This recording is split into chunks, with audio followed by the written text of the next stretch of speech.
आज़ादी के बाद जो पहले 5 शिक्षा मंत्रियों की नीति थी, मैं डायरेक्ट बात करता हूँ, उनकी नीतियाँ, अब मैं ये उनको वर्गों में या मज़हब में डिवाइड नहीं करना चाहता, पर उनकी नीतियाँ वामपंथियों की और सबसे बड़ी हमारी जो सरकार थी कांग्रेस की, इनकी नीतियों ने इतिहास को एक पर्टिकुलर कंपार्टमेंट में बंद करके रख दिया। वो इतिहास, इनका इतिहास शुरू मुगलों से होता है या सल्तनत से होता है और खत्म भी मुगलों पे होता है। खत्म भी मुगलों पे हो जाता है। उसके अलावा कोई एक पहला चैप्टर बताइए क्या है? पहला चैप्टर बताइए क्या है? आराम से सर, आराम से।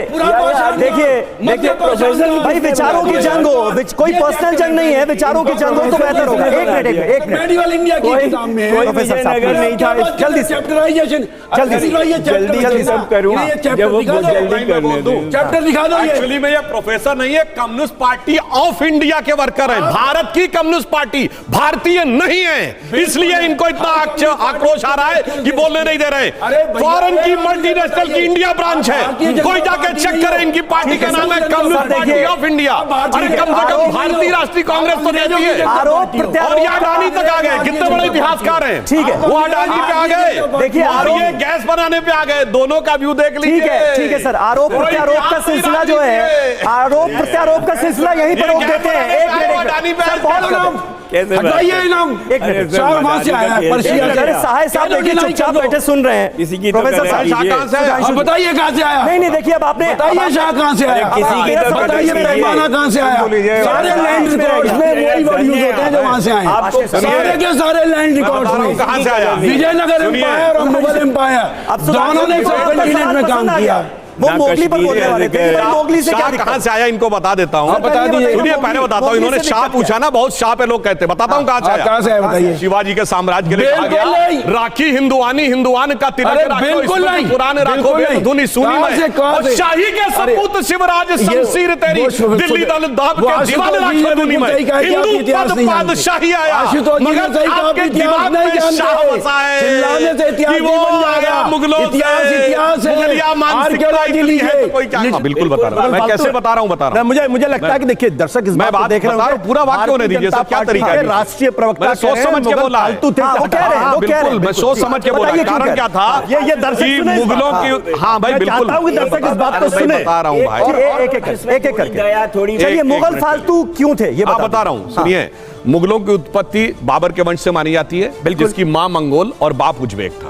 ठीक, टोटल फॉरेनर कनेक्शन, और आज के मुसलमानों से खामखा में जोड़ने की कोशिश करते हैं। आज जीनोम सीक्वेंसिंग का दौर आ गया है। चुनौती से कहता हूं, भारत के किसी मुसलमान का उज्बेक और मंगोल डीएनए से कोई कनेक्शन नहीं है। मगर मैं क्यों फालतू कह रहा हूं, क्योंकि ये बताइए कि जिस प्रकार से आप उसको पढ़ाने का प्रयास करते, दुनिया में एक देश बताइए जो अपने फॉरेन इन्वेडर का इतिहास ग्लोरीफाई पढ़ाता हो। बताइए आप, चुनौती से बताइए, नाम बताइए उनको अपना हम क्या कर रहे हैं, हम तो कंडेम कर रहे हैं अंग्रेजों को।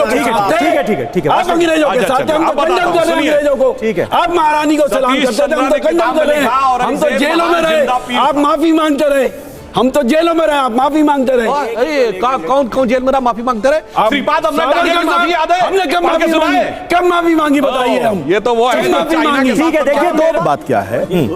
मैं तो कहता हूं मोदी सरकार से, भारतीय जनता पार्टी से, कि 1526 से लेकर 1707 और 1857 के इतिहास को सिलेबस हटा दीजिए। नहीं, भाई सरकार आपकी है। सर मैंने आपको बोला, अच्छा, क्योंकि भारतीय जनता पार्टी के राष्ट्रीय प्रवक्ता पढ़े लिखे सुधांशु त्रिवेदी ये कहते हैं ये फालतू है। जो चीज फालतू है वो इतिहास का हिस्सा नहीं होना चाहिए। मैं कहता हूं कि आप और से दूसरा क्या है, मोहम्मद गजनवी जब से आया है जी, आप जब से ब्रिटिश आ गए, वो पूरा इतिहास बच्चों की किताब से हटा दीजिए। नहीं, हटा दीजिए। फिर उस दौर का इतिहास कैसे जानेंगे बच्चे? नहीं, यही तो कह रहे हैं फालतू है। हाँ भाई, आप इनसे सवाल पूछिए सुधांशु जी, आप सुधांशु जी से। समीर, फिर एक बार भारतीय जनता पार्टी जो सत्ता में है उसके राष्ट्रीय प्रवक्ता सुधांशु त्रिवेदी ये कह रहे हैं फालतू है। मेरा तर्क ये है, जो फालतू उसको हटा दीजिए, जो महत्वपूर्ण है भारत के इतिहास को सुख से रखिए। इसमें कहां, मैं तो आपके साथ हूं। आप 16 साल हो गए, अटल बिहारी वाजपेयी ने 6 साल प्रधानमंत्री थे, 9 साल से नरेंद्र मोदी जी, क्यों नहीं हटा रहे आप? आप इसलिए नहीं हटा रहे हैं क्योंकि आपको गांधी जी से दिक्कत है।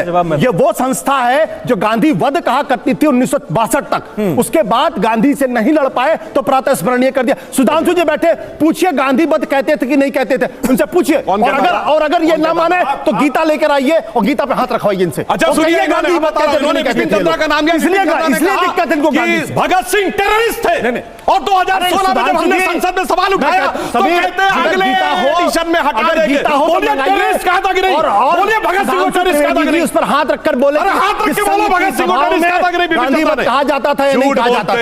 भगत सिंह को टेररिस्ट कहा जाता था या नहीं कहा जाता था? टेररिस्ट, रिवॉल्यूशनरी टेररिस्ट बोलने वाले लोग आज आके भाषण देते हैं। भगत सिंह ने आपके बोलिए टेररिस्ट कहा था कि नहीं? बोलिए टेररिस्ट कहा था कि नहीं? आपके बारे में क्या कहा है? अरे सुभाष चंद्र बोस ने आपके बारे में क्या कहा है? सरदार पटेल ने 11 सितंबर 1948 को जो चिट्ठी लिखी गोलवर्क, उसमें क्या लिखा है कि आपकी नफरत की विचारधारा ने गांधी जी की हत्या की। सरदार पटेल ने कहा, ठीक है, सरदार पटेल ने कहा। आप लोग मुंह छुपाने के लायक नहीं। अगर मैं बताऊं सुभाष चंद्र बोस ने संघ के बारे में क्या कहा है, विनोबा भावे ने संघ के बारे में क्या कहा है, राजेंद्र प्रसाद ने संघ के बारे में क्या कहा है, अतीत में कुछ गलतियां हुई हैं, लेकिन क्या वाकई में क्या कहा आपके बारे में? क्या वाकई उन गलतियों को सुधारा जा रहा है या फिर एक राजनीतिक विचारधारा थोपने की कोशिश की जा रही है? साहिब साहब जल्दी से आपका कमेंट। देखिए, हम इतिहास को उसी नज़र से देखना चाहते हैं जैसा राष्ट्र हम बनाना चाहते हैं।